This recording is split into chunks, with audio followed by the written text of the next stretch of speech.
বাপ মা আমাকে পড়াশোনা করায় ভালো ডাক্তার বানাতে পারতো, ইঞ্জিনিয়ার বানাতে পারতো, একজন কোরআনে হাফেজ বানাতে পারতো। অনেকে ব্যঙ্গ করে বলে আপনার মা আপনাকে নায়িকা বানাইছে। নায়িকা বানানোটা কি খুব কৃতিত্বের কাজ? বলছে মা যদি আমাকে নায়িকা না বানাইয়া কোরআনের হাফেজ বানাতো তাহলে হয়তো আজকে এমন কষ্টের দিন আমার দেখা লাগতো না। সুবহানাল্লাহ কয় না?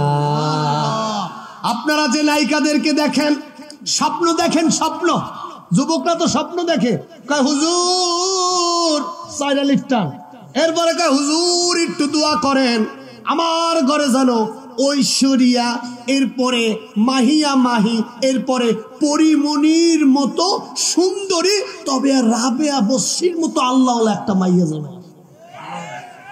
দোয়া করে কি করে না? একদিকে ওর মতো শয়তানের মতো সুন্দরী চায়, আবার রাবেয়া বস্রির মতো আল্লাহ চায়। এই দুইটা একসাথে কোনোদিন হবে? কথা বলেন, একসাথে কোনোদিন হবে? তাহলে এই নায়িকারা আপনাদের কাছে মডেল মনে হতে পারে, কিন্তু প্রতিটা নায়িকার জীবন সংগ্রামের কথা শুনে দেখেন, তাদের একটা ছবি করতে হইলে কতজনের সাথে যে শোয়া লাগে তার হিসাব কিন্তু বাংলাদেশের চলচ্চিত্র প্রযোজকরা জানে না।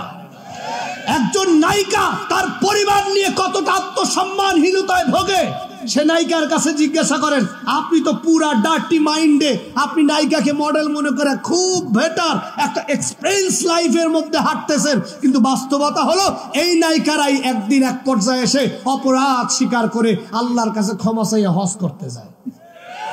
তার মানে এই পপি বলতেছে যে আমি আমার মায়ের, তার মায়ের প্রতি অভিযোগ করে বলছে আমার মা যদি আমাকে নায়িকা না বানাইয়া আজকে আমাকে কোরআনের হাফেজা বানাতো তাহলে আমার জন্য কত আনন্দ হতো। তিনি তার মায়ের ব্যাপারে অভিযোগ করছে।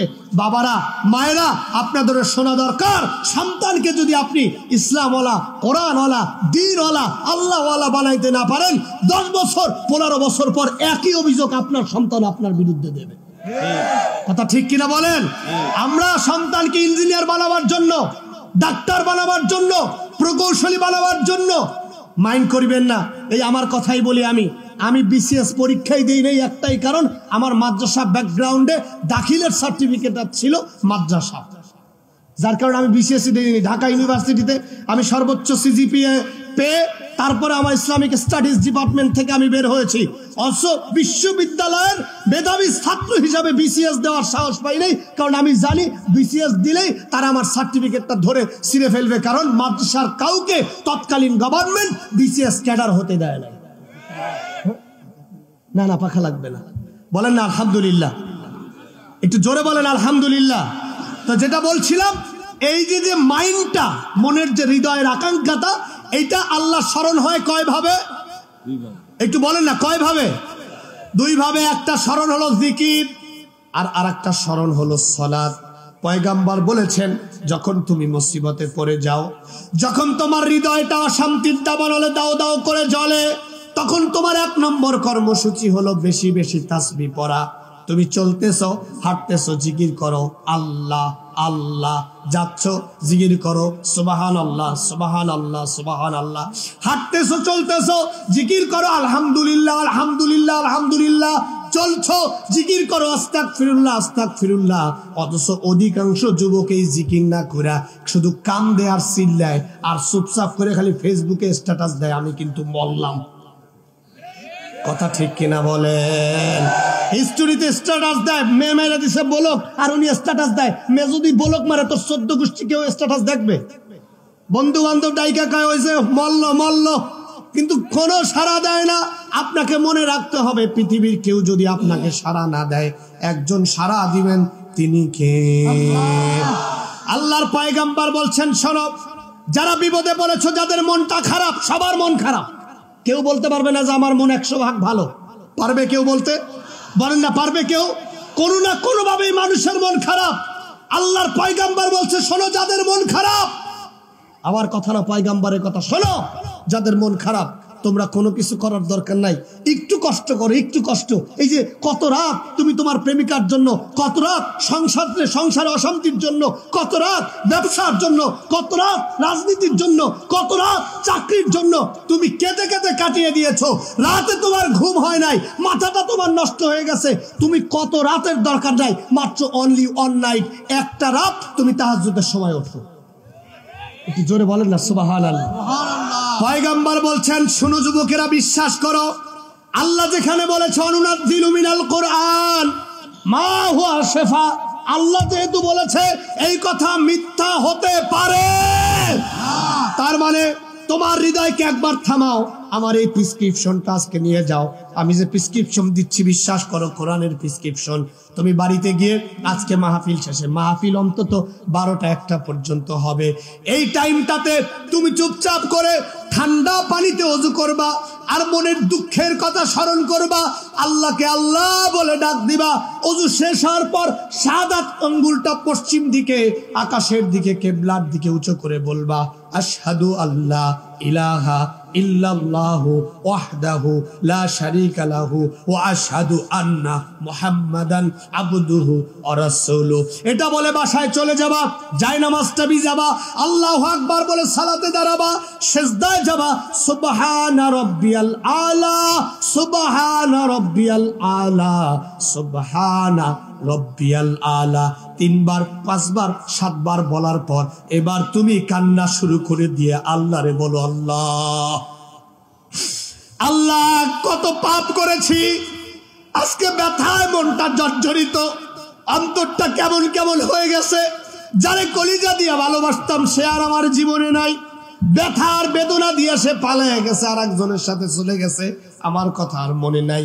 অথচ আমি বিপদে পড়ে গেছি, আমি তোমার বান্দা, মনের ব্যথায় আমি জর্জরিত, আল্লাহ বিপদ থেকে বাঁচাও।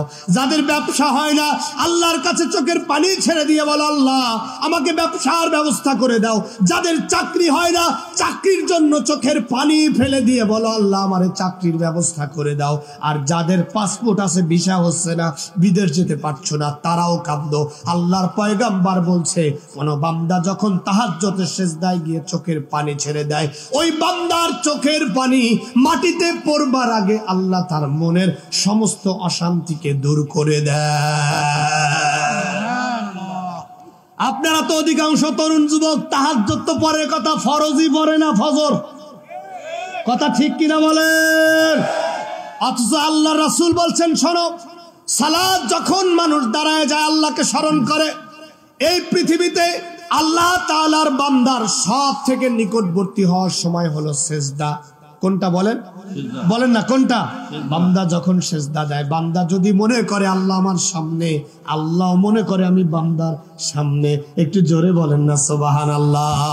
এর জন্য কবি বলেছে, তাকবীরে তাহারিমা বাঁধলে যখন, মনকে বাঁধো তুমি লাগাম দিয়ে, রুজু খুশু সহকারে সালাতে দাঁড়াও, মনে রেখো তুমি প্রভুর সামনে দাঁড়িয়ে। একটু জোরে বলেন না সুবহানাল্লাহ।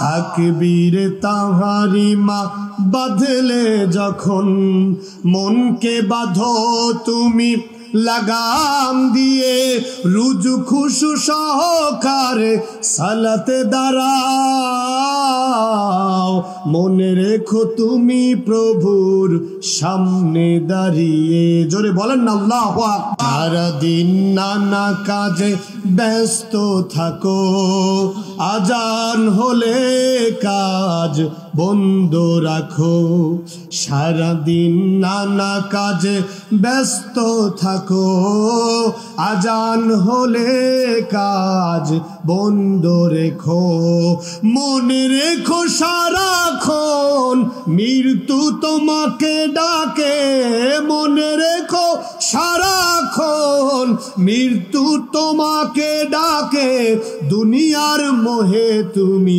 যেও না হারিয়ে, মনে রেখো তুমি প্রভুর সামনে দাঁড়িয়ে। তাকবীরে তাহারিমা বাঁধলে যখন, মনকে বাঁধো তুমি লাগাম দিয়ে।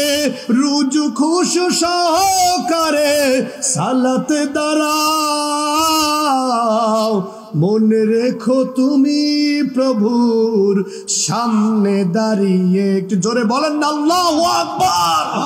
আল্লাহর পয়গাম্বর বলেছেন, মনের রোগকে যদি তুমি ঠিক করতে চাও, তাহলে 1 নম্বরে সিজদায় যাওয়ার জন্য যিনি বলেছেন তিনি কে?